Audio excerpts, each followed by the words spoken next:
حضور علیہ السلام سے جب پوچھا گیا کہ حضور سب سے بڑا گناہ کون سا ہے، تو آقا کریم علیہ السلام نے فرمایا کہ سب سے بڑا گناہ یہ ہے کہ ان تجعل للہ ندا، کہ تو اللہ کے ساتھ کسی کو شریک ٹھہرائے، وہو خلقک، حالانکہ اس نے تجھے پیدا کیا، تجھے تخلیق کیا اور تو اس کا شریک بنا کے بیٹھ جائے، کہ یہ سب سے بڑا گناہ ہے۔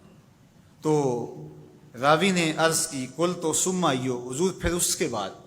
تو آقا کریم نے فرمایا ثم ان تقتل ولدک خشیۃ ان یطعم معک، تو بچے کو اس لیے قتل کر دے کہ یہ کس طرح میں اس کو پال سکوں گا، بچے کو ضائع کر دینا، اس کو قتل کر دینا۔ اللہ فرماتا ہے نحن نرزقکم وایاہم، ہم تمہیں بھی رزق دیتے ہیں، ان کو بھی دیں گے۔ تیسری بات حضور نے فرمایا ان تزانی بحلیلۃ جارک، آپ ہمسائے کی بیوی کے ساتھ بدکاری کریں، تو یہ بڑے گناہوں میں سے۔ ہمسایہ ماں جائے کی طرح ہوتا ہے، اس کی دیوار سانجھی ہوتی ہے، اس کی عزت سانجھی ہوتی ہے، اور اگر کوئی شخص طاق میں رہے اور ہمسایوں کے گھر گھس کے ان کی آبرو ریزی کر دے، تو یہ تین بڑے گناہ جو ہیں ان میں سے ایک بڑا گناہ اللہ کے محبوب علیہ السلام نے ارشاد فرمایا۔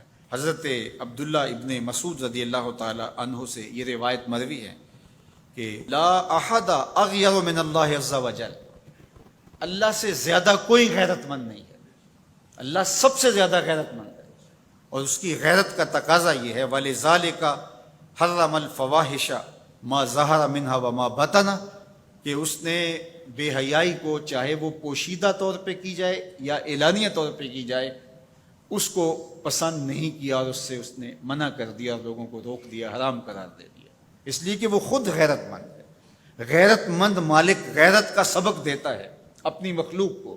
اللہ تعالیٰ قرآن مجید میں ارشاد فرمایا وَلَا تَقْرَبُوا الْفَوَاحِشَ مَا ظَهَرَ مِنْهَا وَمَا بَطَنَ، فحش کام کے قریب نہ جانا، وہ اعلانیہ طور پہ کرو یا وہ مخفی طور پہ کرو۔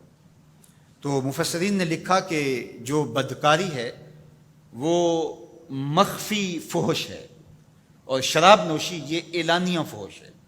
شراب نوش جو ہے وہ چھپ نہیں سکتا، بدکار بعض اوقات ایک مدت کے لیے چھپ جاتا ہے، لیکن یہ بات ذہن میں رکھیے کہ جو بدکار ہے وہ دنیا کے اوپر رسوا ضرور ہوتا ہے، اس کے چہرے کا نور چھین لیا جاتا ہے، اور اس کے اوپر مصیبتیں مسلط کر دی جاتی ہیں، اور اللہ کے قہر و غضب کا شکار ہوتا ہے، اس کی دعائیں قبول نہیں ہوتی، نیک لوگوں کی دعاؤں سے اس کا حصہ نکال لیا جاتا ہے، لیکن بہرحال ایک مدت کے لیے چھپ جاتا ہے۔ لیکن شرابی اپنے جرم کو نہیں چھپا پاتا، تو کہا کہ جو مخفی جرم ہے وہ بدکاری ہے، اور جو ارشاد فرمایا قرآن نے کہ جو ظاہر جرم ہے اس سے مراد جو ہے وہ الخمر ہے، شراب ہے، اور ہر نشہ دینے والی چیز سے حرام کی حرمت آئی۔ کل مسکر خمر وکل خمر حرام، فرمایا ہر نشہ آور چیز شراب ہے، اور ہر شراب حرام قرار دے دی گئی ہے۔ اب یہاں بھی لوگ دلیلیں لے کے بیٹھ جاتے ہیں، میاں وہ بھی ایک مشروب ہے، اس سے کیا فرق پڑتا ہے؟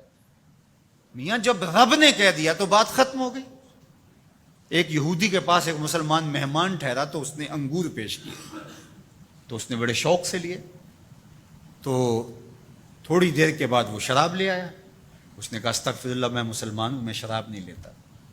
تو اس نے ہنس کے کہا یہ جو انگور آپ نے کھائے ہیں شراب اسی سے کشید ہوتی ہے۔ تو اس مسلمان نے کہا کہ آپ کی اہلیہ کدھر ہے؟ تو وہ اپنی اہلیہ کو بلا لایا، تو کہا آپ کی کوئی اولاد بھی ہے؟ کہا ہاں میری بیٹی ہے، اس کو بھی بلا لاؤ۔ تو اس کو بھی بلا لایا۔ جب دونوں آ کھڑی ہوئی تو کہا کہ یہ حلال ہے تیرے لیے، اور یہ بیٹی اسی کی ہے، اور یہ حلال نہیں ہے۔ تو جب اس یہودی نے یہ بات سنی فقال اشہد ان لا الہ الا اللہ وحدہ لا شریک لہ واشہد ان محمدا عبدہ ورسولہ۔ کہا اتنی خوبصورت دلیل، اتنی خوبصورت دلیل۔ کہا انگور سے شراب نکلی ہے تو شراب حرام کیوں، انگور حلال کیوں؟